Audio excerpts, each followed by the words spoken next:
I was born in Everett, Washington in 1947, March 18. Who were your family members? Mother and father. My mother is from Norwegian immigrants, and my dad is from Irish and Swiss immigrants. My grandmother was born and raised in Switzerland. My dad he worked in construction. He worked with the tools for many years, and then sometime, I think around his mid to late 30s, his boss recognized his talents as an estimator, and he began estimating the jobs for this company. He actually got the job to construct much of the plumbing and heating of the building they built the 747 in my hometown, which made his boss a millionaire. Yeah. And you consider Everett your hometown? Is that where you went to school? That's where I went to high school, and that's when I joined the military in Everett.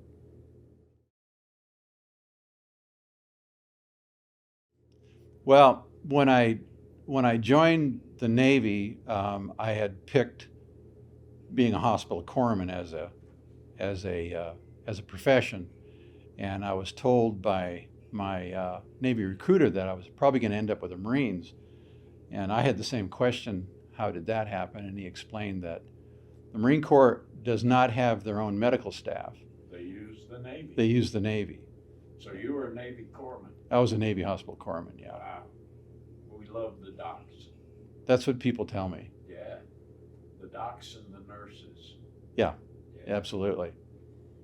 So you decided you're going to join the Navy to be a corpsman? Absolutely. But you didn't know beforehand that you were going to end up with the Marines. I did. You did. Yeah, he did actually. And when I look back, I have to give the recruiter credit, because he told me, he said, you could also become a dental assistant, and I don't know why. It didn't sound very appealing to me. It sounded boring. But working with doctors sounded very interesting and challenging, and I knew I'd learn something, even if I didn't use it after I got out of the service. So for some reason, I just needed to go in that direction, and being with the Marine Corps at that time didn't bother me, but I was very young, and I didn't think anybody could hurt me. We all were. Yeah, yeah. What was your understanding of what was going on in Vietnam? I had a job. I was working for Boeing's in Seattle when I graduated from high school. I spent 2 weeks in junior college. Junior college at that time was a high school with ashtrays. Yeah. And for some reason, I was not thrilled with being in junior college. So I got a job at Boeing's. They were hiring, and so I was working at Boeing's and I was commuting. I don't remember hearing that much about Vietnam. I didn't watch TV as a kid. I was outside all the time playing or working. Yeah. I did odd jobs when I was a kid to raise money to buy my car and that kind of stuff. So I really don't remember having an idea.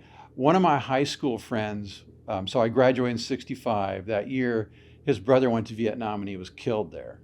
So I knew that we were losing Americans in Vietnam, but my dad was in World War II. I wasn't afraid to serve.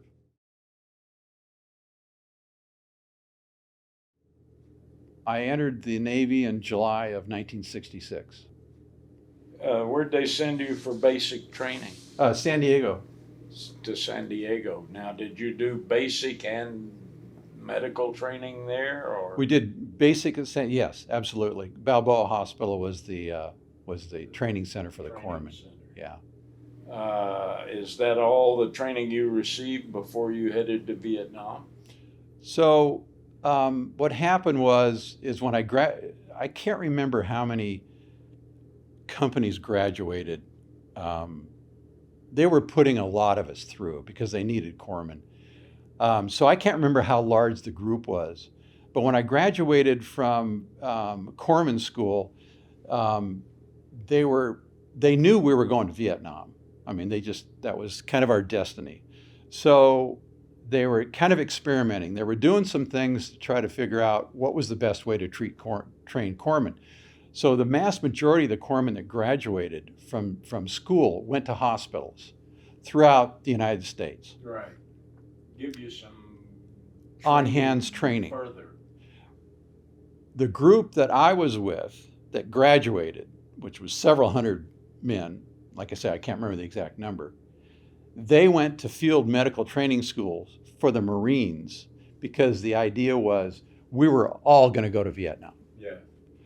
They took 20 people, and they split them up into two groups. They sent 10 to Hawaii and 10 to Japan to work in dispensaries. I was one of those 10 that went to Hawaii. So I didn't go to field medical training school. I went to the dispensary. And what they did was, instead of sending us to the hospital, they trained us in every specialty in medicine that they could. X-ray, lab, emergency medicine. I even went through pediatrics. And they were training you to do everything. to do everything. We did minor surgery. As a matter of fact, we were so good at the minor surgery, the docs left us alone. They actually said that you guys are doing a better job. Yeah. I had mothers coming to me requesting me to sew up their kids when they would cut their chin or cheek because I got so good at it, Yeah. just because I love doing it so much. So that's the training we got. We got this very well-rounded training. So after I was there in Hawaii for 14, 15 months, then I got my FMF orders. And then I went to field medical training school, which is, I can't remember how long that is, 12 or 14 months. And we trained with the Marines at Camp Pendleton. For a year. No, for about 12 or 14 weeks. Weeks. Okay. Yeah. Yeah. So we have a DI. Yeah. We have a drill instructor, and he. This has given you the on the ground. This is what it's like with the Marines. Exactly. Yeah. Yeah. Excellent. Precisely. Okay. So we flew from, I believe it was Norton Air Force Base, and our first stop was we flew to Anchorage, Alaska, and then from there I think that was a straight shot to Okinawa. So the Marines go to Okinawa to group, Right.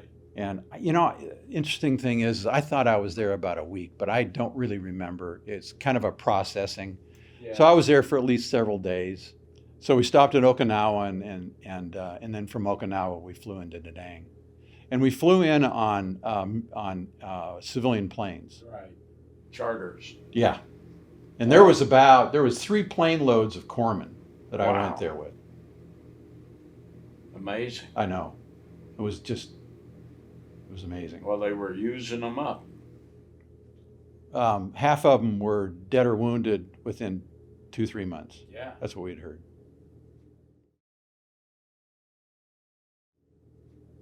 When I was in Okinawa, I ran across this corpsman.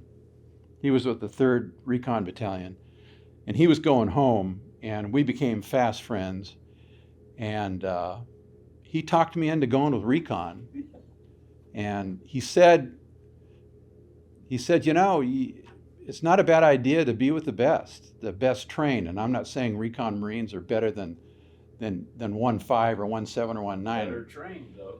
But they get more training. At least that was my understanding at the time, and I didn't think I was coming back. So I figured I'm going to die with the best. Yeah. So you volunteered for recon. Yep. And they gave it to you. Yeah. Got off the plane, and there was this guy named John Anderson. I'll never forget him. He was this really very bright, very interesting, very intelligent guy, first class. He was up there looking around. I could see him. He was looking around, and anybody volunteered for recon, and he gave the big spiel, and I was going, Jesus, do I really want to do this? And I just said, okay, and I went with him. I'm your guy, and Off you went. Off I went, yeah, in the Jeep. No turning back from then. And you were assigned to? I was assigned, so 1st Recon Battalion has Alpha Bravo Charlie Delta Echo Company, and then F Company would be Force Recon, which is a little bit different. So they assigned me to Echo Company. And they were located where? So we were located right below First Marine Division in Da Nang. So First Marine Division was on the hill. I think it was 327 or 325 or something like that. You guys were down We were below. down below them, yeah. So the first thing they want to do is put you through the recon and indoctrination program, which is kind of a climate acclimation because of the weather. I mean, you're coming from the States into that severe weather, and then they assign you a company. But I arrived there July 3rd in the afternoon, and July 4th, I was checking into the battalion aid station. This is what year? This is 68. 68? Yeah, I went there, and so I had been in the Navy exactly 2 years when I went over there. By the time I went over there, Of a 4-year? 4-year hitch. Yeah. So of the 10 of us that went to Hawaii, a very small percentage of ended up going to Vietnam because a lot of them were 2-year reservists. Yeah. But there was a few guys did go over there, but there's only one that I knew that went over there before I did. He volunteered. He wanted to go so bad. He was from Washington also. He was from Spokane. He wanted to go so bad. He kept volunteering until they finally took him, and he was killed 2 months after he got there. And that was before I got there. So there was a couple other guys that I was stationed with in Hawaii that went there that were, they had OR tech training. So they ended up working at NSA Hospital. And I think I was, if not the only guy, I might have been the only guy that actually went with a combat unit out of those 10 guys. Because almost everybody else was a 2-year, reservist. And they just didn't have the time, to go over there. So I was going to tell you something interesting, because this is the only story I've told anybody about my experience over there in the last couple of years since I've been going to the VA. Is I got there July 3rd in the afternoon. July 4th, I was checking into the battalion aid station, and I was talking to this corpsman. His name is Terry. He was checking me in. And as I was talking to him, the division colonel came rushing into the battalion aid station. He had this very urgent look on his face. And he said, we need a corpsman for a reactionary force response to a team that's down. And so Terry looked at me and he said, do you want some experience? And, I just told him, I said, well, that's what I'm here for. But I remember thinking to myself, I don't know what I'm doing, So anyhow, he threw me a Unit 1, and we were down on the LZ and in a CH-46. You're off. And we're off and away, and we finally get to this place. I think it was Charlie Ridge, and we're circling around in this CH-46, and the F4s are dropping bombs and strafing this area. I think they were doing two things. I think they were blowing an LZ for the team so we could land, and then they were trying to fend off they were the NVA, yeah. And that went on so long that the 46 ran low on fuel, and we had to go to a Rock Marine, the Rock Marines, the Koreans. We had to go to one of those bases to refuel. And then once we refueled, we were back up in the air, and then we were there. We were still circled for a while, and we finally went down. So we went down to pick them up, and as we were going down, they handed me an M16, and I had shot one before, because we did, I believe, in FMF school, field medical training school.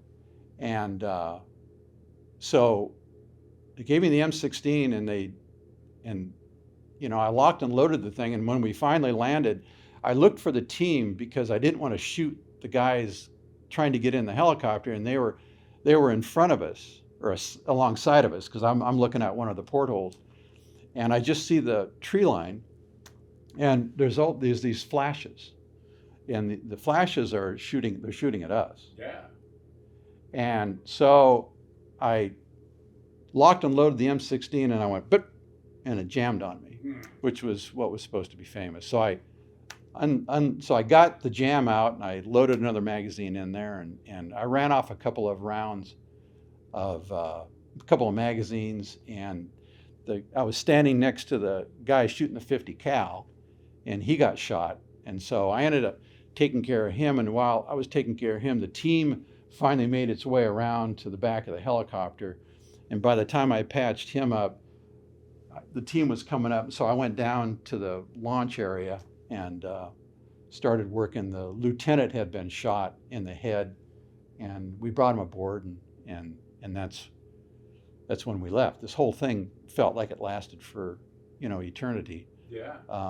But the helicopter the pilot was having trouble getting it off the ground. So we had gotten hit so bad. I could feel the rounds going by me. I mean, I could feel them going by me, but it was just weird. I was wondering why I wasn't getting shot, but these rounds were just going by me. Through the chopper, yeah. There was 100 holes in the chopper.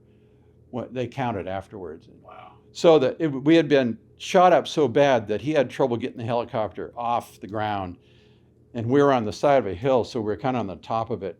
And he finally got it high enough off the ground to where he could just kind of get it. Now, I didn't really know what was going on at the time. This is kind of thinking about it afterwards. And then he just kind of took off down the hill as if he was going to probably land somewhere else, just to get away from the enemy. Yeah. And he was able to get enough power out of it that he lift. got enough lift that he was able to get us to NSA Hospital. But as soon as we landed, they said, get out of this helicopter, because they thought it was going to blow. Yeah.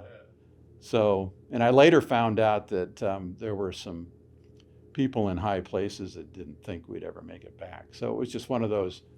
It would have been one of those stories where. Welcome to Vietnam. Welcome to Vietnam. Yeah. So the benefit with that is when I went back to the rear area, there were these.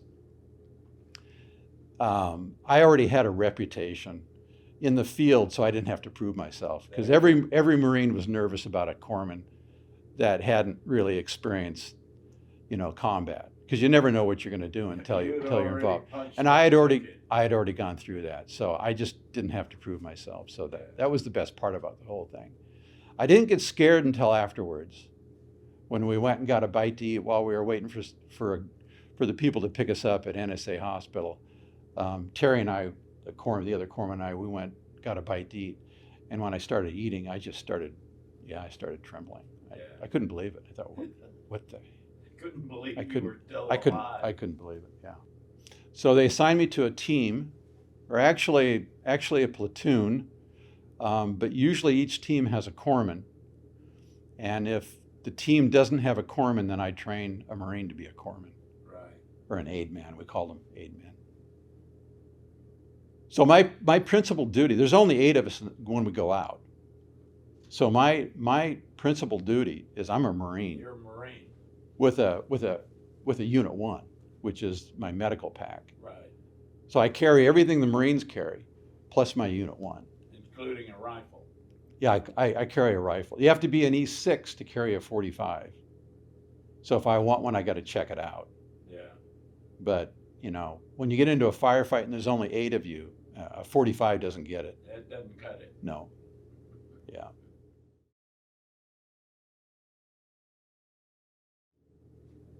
They were incredible. I mean, we'd all die for each other. And did. Yep. Did you form friendships with men from different racial and social backgrounds that you might never have had in civilian life?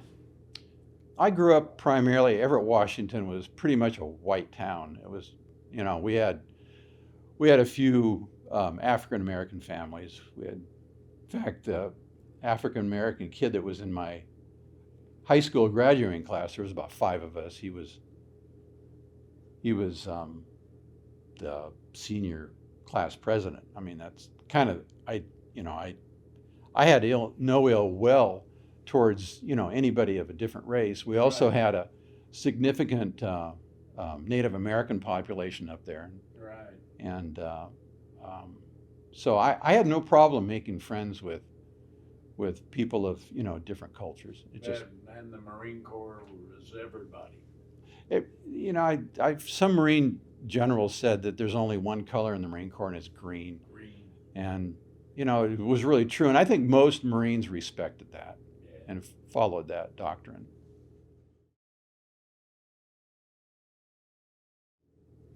What did you guys do for off-duty time recreation, if you had any off-duty time?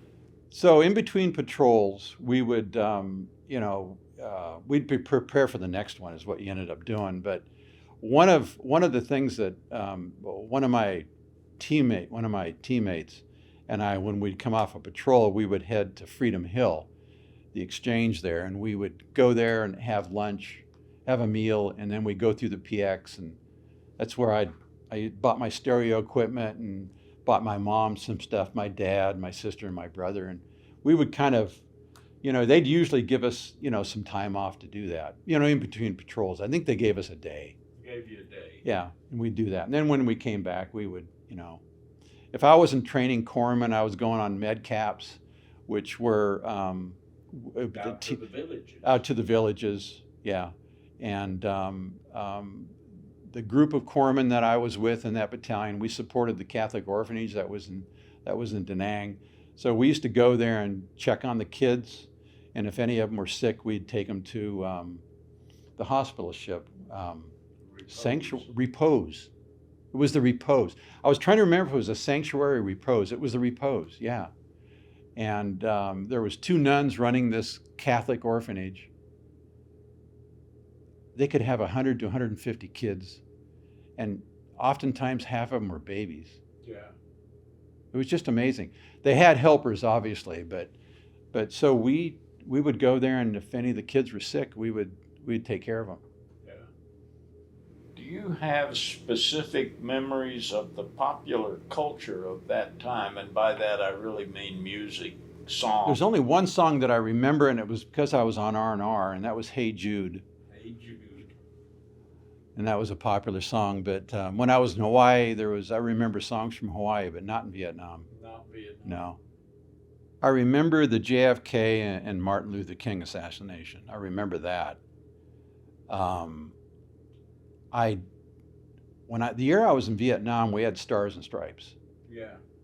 And that's about the only news we ever got.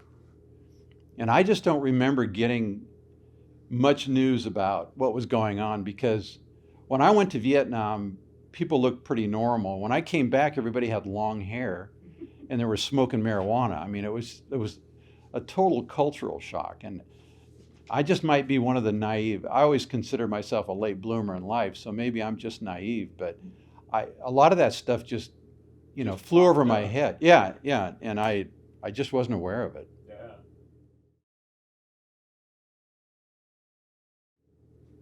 So we ran patrols in the I-Corps area, Yeah. but each company, now what I don't remember is so we had two patrols. We had combat OPs, outposts, Mm-hmm. that we would man, and it was usually two or three teams. And then we had individual patrols, recon patrols, Yeah. where we would go out and we would look for the enemy and call in artillery on them, take prisoners, or engage them. So our combat OPs were scattered around the Da Nang area, but they were probably more specific for our company, Right. because every company had their own. Had their own area. And a lot of them were around the An Hoa area, which was that operational area, they used to refer to that as Little Khe Sanh. Yeah. It was pretty brutal. Nasty out there. It was very nasty out there. So geographically, I probably knew at the time, but But you were mainly focused on that Da Nang Yes. quadrant. Right. You didn't go to Phu Bai or Hue or. No. I was in Phu Bai. We flew into Fubai for some reason. I remember being there, not way, but I remember being in Fubai, but I don't remember why we were there. Mm. I, I have these blocks of memory that I just can't, for some reason. Don't open for you. Yeah, they just haven't opened up. Can you describe the quality of the leadership in your outfit? Company, battalion, however high you could see. Well, I didn't know the colonel very well, but I did get to know the CO and our XO. Our XO actually took us out on a patrol a couple of times. He was a Mustanger, magnificent guy, absolutely magnificent guy. And our CO was also a really great guy, very talented. I mean, I found all the Marines that I worked with in my company as being just the best of the best. Yeah. Incredibly competent and very professional. I mean, we had our moments when we did stupid things, like the one night that I can't remember if it was after a patrol where maybe we weren't supposed to come back. We were just giddy about being back, and we all got drunk and we raised hell, and I was the corpsman, so the Marines couldn't buy hard liquor, but I was a corpsman. I was Navy, so I had a liquor card, so I could buy liquor. So I used to buy liquor for the Marines, and we would have parties. But we raised hell, and our first sergeant, who was a magnificent man, he he waited until we went to sleep, and after about 2 hours, he woke us all up and took us on a run. Yeah. Which I just remember it was a long run. I mean, it was a vomit patrol. it was yeah. And so I'll never forget that. That was amazing. But even at that time, we were all hung over. A couple of guys were really sick, and the guys that weren't making it, we carried them. I mean, it was just amazing. You just didn't even think twice about grabbing one arm while somebody grabbed the other arm, and in fact, dragging them along. I mean, it was just amazing. But that was something else.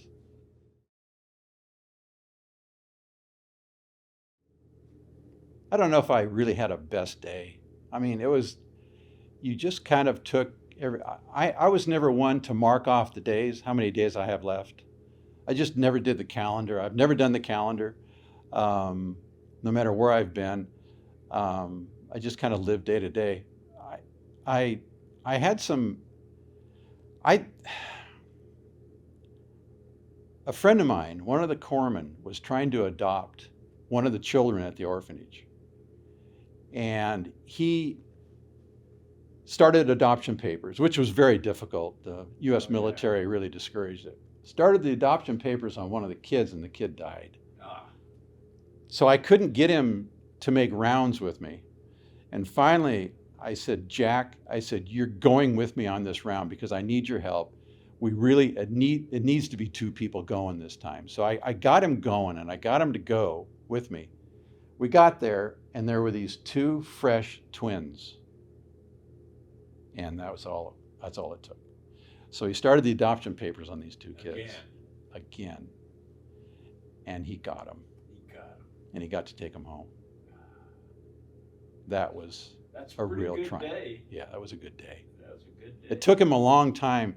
It took him a couple of months. He had to go to Saigon to push the paperwork, but he got it done. And he took them home.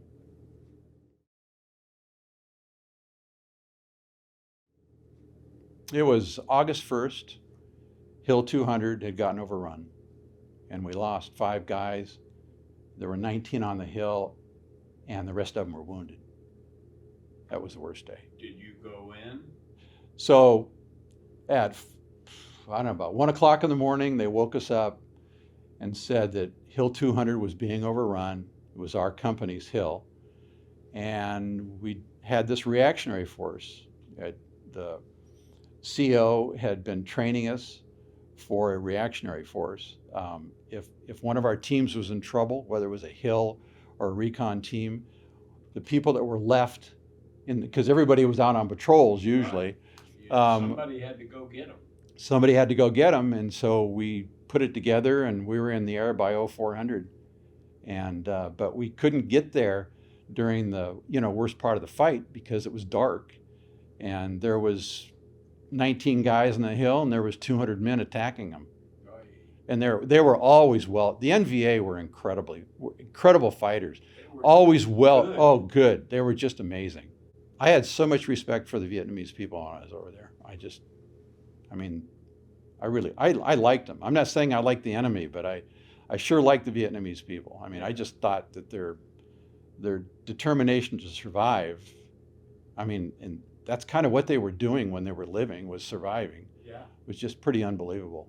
So finally, so at 0400, we're flying over the hill, and we're there. We could see them in the firefight, and just as daylight broke, I believe I was on the first bird. I think there was 2 birds full of Marines. I'm pretty sure I was on the first bird, and they dropped us.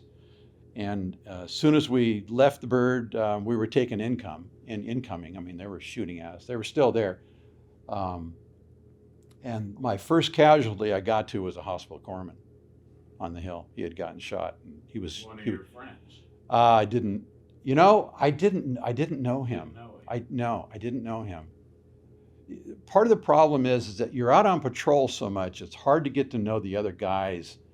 Because, the company's 100, 120 people, and They're just everywhere. they're kind of scattered everywhere. And when you're out on patrol, and when you come back, there's several teams out, and then they come back, and you got your business to do. So there's not a lot of time for socializing at all. You get to know your team really well, but you don't get to know the other guys too well. Yeah. I knew the corpsman that was in my platoon, the other corpsman that was my platoon, and I knew the head corpsman. We had a head corpsman, and I knew who he was.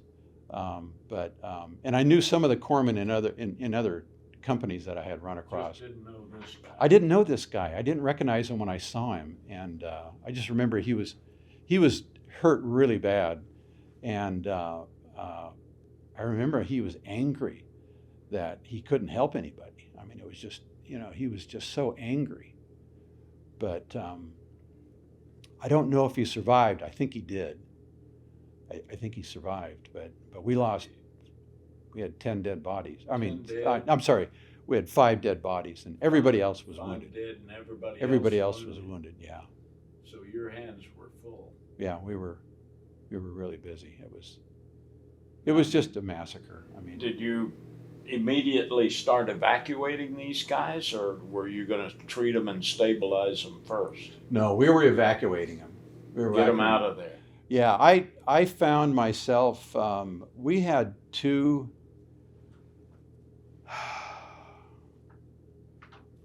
We had 2 Marines. So when we were loading the Marines into the helicopter, I saw these 2 Marines laying on each CH-46 has a kind of a bench seat type of thing on each side. And there were these 2 Marines, one on each side, and they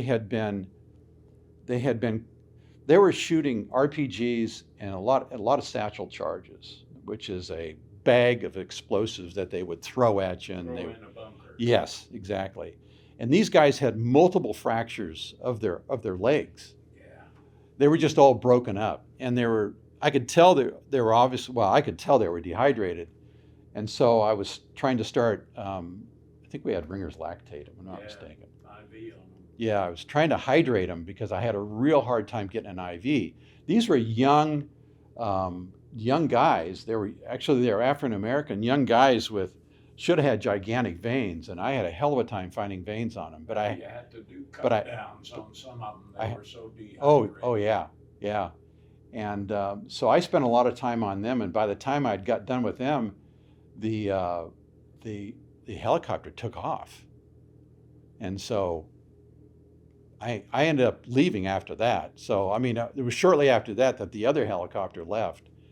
But I remember. That was pulling everybody out. Yeah, right. Yeah. I can't remember how many people. We had more than half the guys on that bird. Yeah. So, but that was just it was a horrible thing. I mean, Yeah. unfortunately, one of the guys that was killed was a really good friend of mine. 18 years old. He was 18.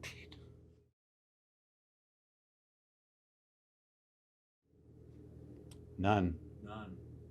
We had a team that had Chu Hois. We never did have they're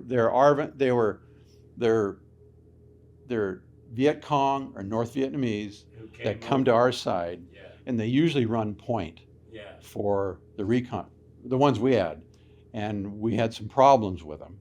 Yeah. But there was never one on my team, so never had. I saw them in the rear area, but I never had any contact with them. So the military, Vietnamese, the ARVNs or any, I didn't have any real contact with them. I had some contact with the civilians because we had civilians working on the base. You were doing med caps out to and we were doing med caps, yeah. And I just enjoyed being around them. I felt very comfortable with them, and we had interpreters, people that could speak Vietnamese, and sometimes you don't even have, when you're doing medical stuff, you really have to talk to them. Yeah. If you're helping them with a wound. A lot of it was wounds. And I was at one med cap, and we had gone through a long line of folks that were trying to get help, and we ran out of equipment. And there was only a few people left in the line, and there was this woman, older woman. She really got upset. And I was trying to explain to her that we ran out of supplies. And so I gave her the box, and she just perked up. Gave her what? I gave her the box that we had our supply. One of the boxes we had our supplies in. Box. It was an empty box. I gave the box to her, and she just perked up. Happy She was so happy to get something. Yeah. But I didn't know what to do. Empty box is worth something. It was worth something. It was just amazing. But I just really liked them a lot. I really did. They're remarkable.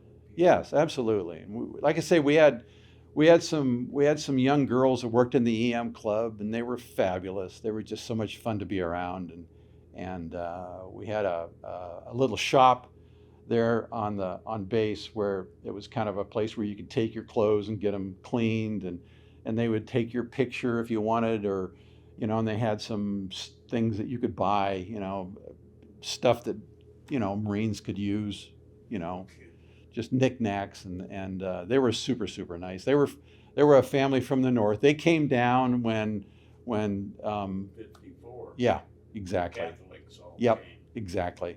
That they were part of that group, and they were just super nice people.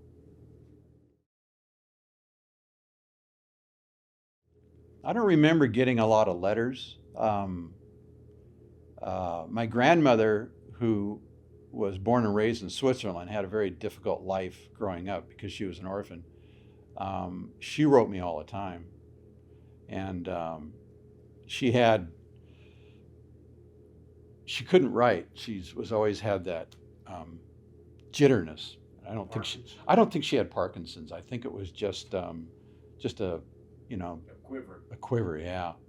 And so she typed with an old typewriter, and it was an old typewriter that needed to be adjustment. So sometimes the words were like this, But she was pretty religious about writing me, and it was wonderful. But yeah, I don't remember getting too many letters, and I didn't have anything to write about. I didn't want to tell them what was going on, so You just didn't write. I wrote very little. How much news did you guys get about the war you were fighting? Didn't get any. I don't remember any news. Stars and Stripes? I don't remember a lot of.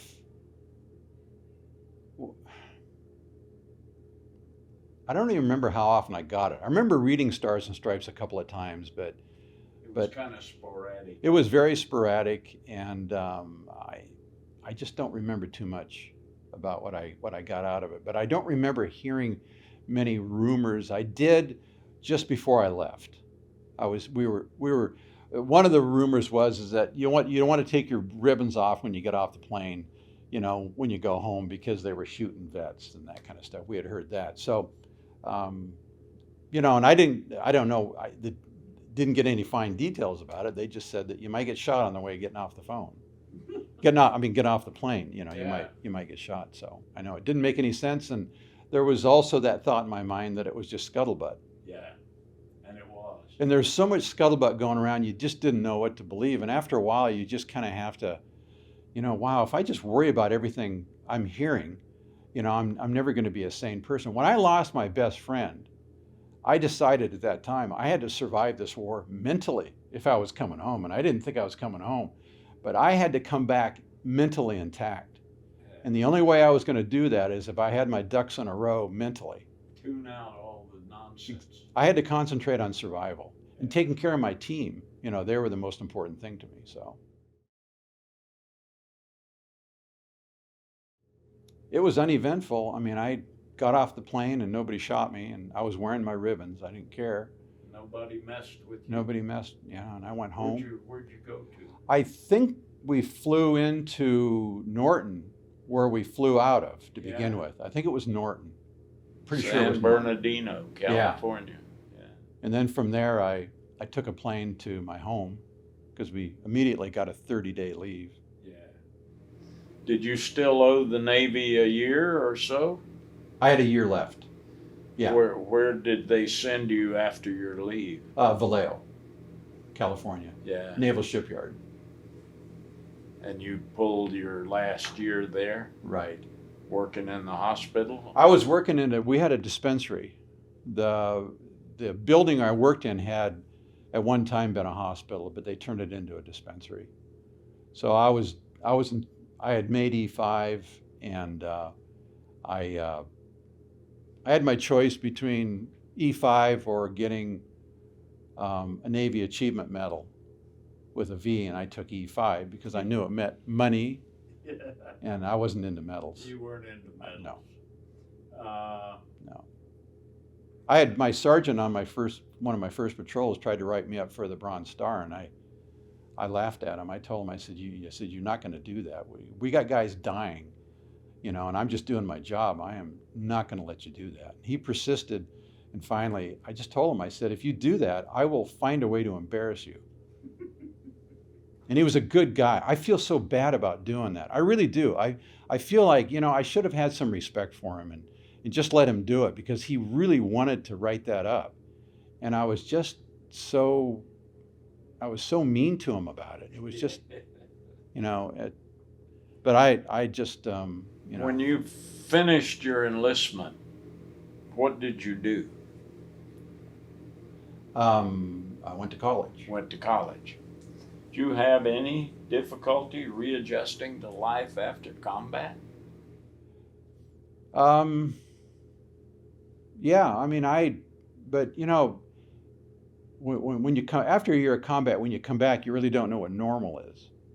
And so I had been adjusting to the combat situation for a whole year. It kind of became part of my DNA.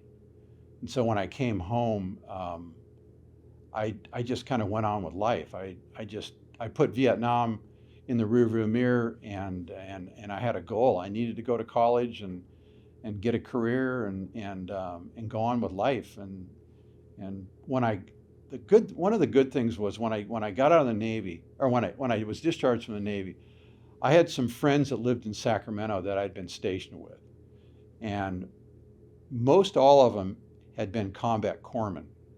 So I had this immediate support group. Yeah, we never talked about it, but there was always that understanding, and I felt really comfortable around them. I did not do well with General public guys my age that didn't serve. I mean, I didn't have any animosity towards them. I just never got close to anybody. I just couldn't. Yeah. But I had the nightmares right away, and stomach problems and emotional issues, and the VA. I tried getting some help from the VA, and they just laughed at me, and so I stayed away. So I just kind of, I just had to survive with what I had. What did you do in college? What did you study?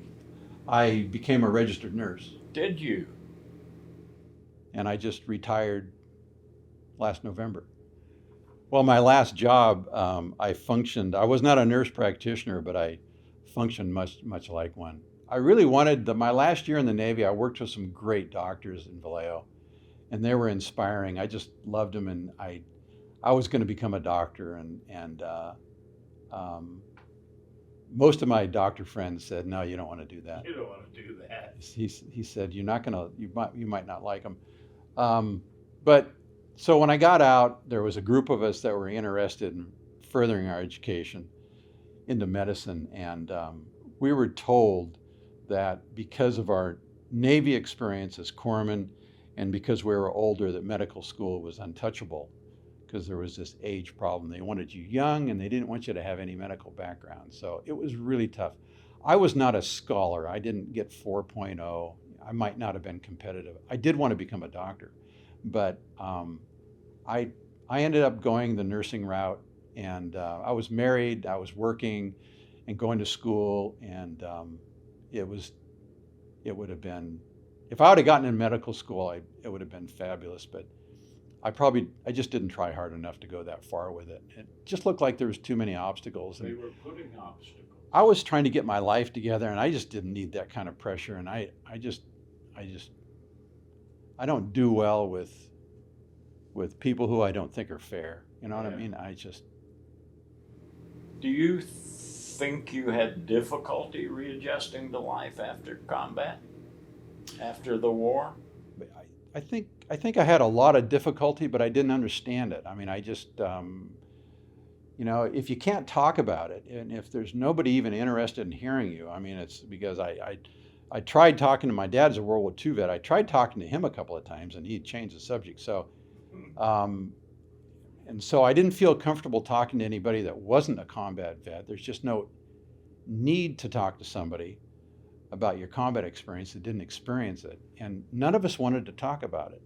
I only remember once, it was the summer of 1979, a friend of mine who was a Marine corpsman, and he was on Hill 64 in Quezon, and he was one of the few survivors of that hill when it was overrun. And I remember he briefly told me about his experience on the hill, how he was in a bunker, the hill was overrun, and this NVA soldier came in the bunker to kill him, and he shot him when he came into the bunker. And I don't remember if I said anything about my experience. I just don't remember that. But I remember him telling me that. But that's the only time I remember talking about it. And that was with another combat corpsman. So you didn't tell anybody that was a civilian that was our age, because there were so many people that were so against the war that you would, I mean, I met a girl, I was introduced to a girl just after I got out of the Navy, and she asked me what I did for a living, and I'd gotten a job at Sutter Memorial Hospital in Sacramento, but I told her I'd just gotten out of the Navy, and she just turned around and walked away. Well, so, that didn't hurt my feelings or bother me at the time. I remember that because I kind of expected it. So it was you just kind of had to be careful what you discussed around other people. And people that did know that you were in combat, especially other guys, they just seemed to kind of, avoid you or I don't. It was a unusual feeling being around people guys my age that weren't, in the military.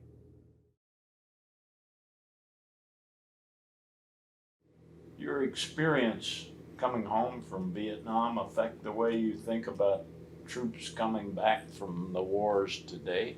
I just have a lot of respect for them, and I'm glad they're being treated differently. Differently and better. They're being treated a lot better, and they're being treated as the heroes that they are. I think a lot of the Vietnam veterans that didn't have good coping skills, fortunately I had some good coping skills, just didn't do well. I mean, I started losing friends in my 30s. Yeah, alcohol, drugs, you name it. Yeah, absolutely. And I lost several friends of mine that were corpsmen with the Marines, they started dying in their 30s, and um, alcoholism, and it's one friend of mine who was 33 years old. Unfortunately, he had his the male family behind him had heart problems, and he just precipitated it with his alcohol consumption. How do you think the Vietnam War is remembered in our society today? Well, I don't think there's anything positive. I think it's remembered as something regretful that we probably shouldn't have done. I mean,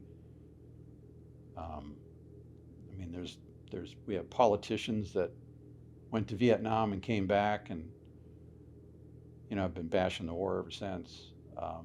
It's pretty hard when you got public figures trashing the soldiers that spent a year, one or two or three tours over there. So it's just if anything good came from it, I guess it would be that the soldiers today aren't treated that well. They're not treated that way. But the only good thing I've ever seen come out of war is advances in medical technology. No, very true. Yeah, and I should know that. I should know that because some surgeons. Look at the surgeons that came out of that war. Look what they learned. They did procedures that nobody had done up until that time. I think if I'd have been wounded, I have some friends that lost their legs, I lost arms, and this, that, and the other thing, and I just take my hat off to them. I don't know how they survive that. I don't know how they live with it. It's just amazing. It's just but people seem to adapt well, and with the technology we have today, I have a friend of mine that lost his leg in Korea. He's 90 years old, and he walks like a normal person. Yeah. And that was Korea. I don't know, maybe something like that makes us who we really are. Maybe that makes us take life to the next step. Maybe it's a horrible thing to think about, but some guys are so tenacious and such survivalists that a challenge like that makes them a better person. Yeah. And we've got so many examples of that. We got guys running marathons that have any legs. Their own springs. Yeah, when I see those guys, I can't believe it. Are there lessons that you took from the Vietnam experience that you would like to pass along?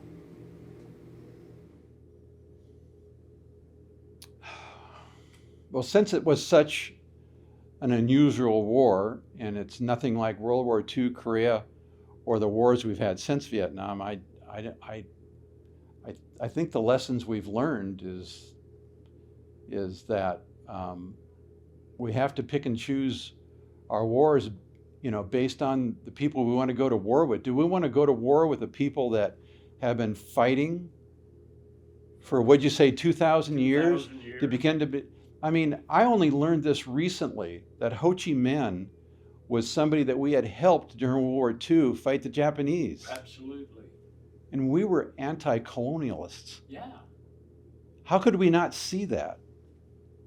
Well, why didn't somebody from Washington go talk to Ho Chi Minh in person? We had an OSS team that was in the cave with him. Exactly. Yeah. Exactly. Yes, I just learned that recently too. How could? So, there were so many missed opportunities. Not only did we lose over 58,000 people, but the Vietnamese lost what? Almost 2 million? A million? Yeah. A friend of mine, he was an Army tunnel rat. And he goes back with his unit, and he said the only person he ran across in Vietnam that was rude to him was a Frenchman. He said the Vietnamese people, he talked to NVA soldiers. Oh, yeah. That he had fought against, that Yeah. they became pals. Respect for each other. It's amazing. You visited the Vietnam Veterans Memorial in D.C.? You know, I haven't, and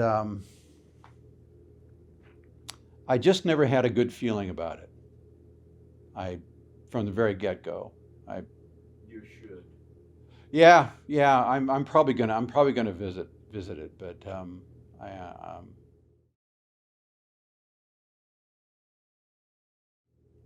after 50 years, I think it's a great idea. 50 years, 50 years has gone by. Yeah.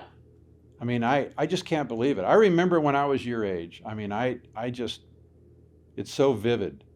Yeah.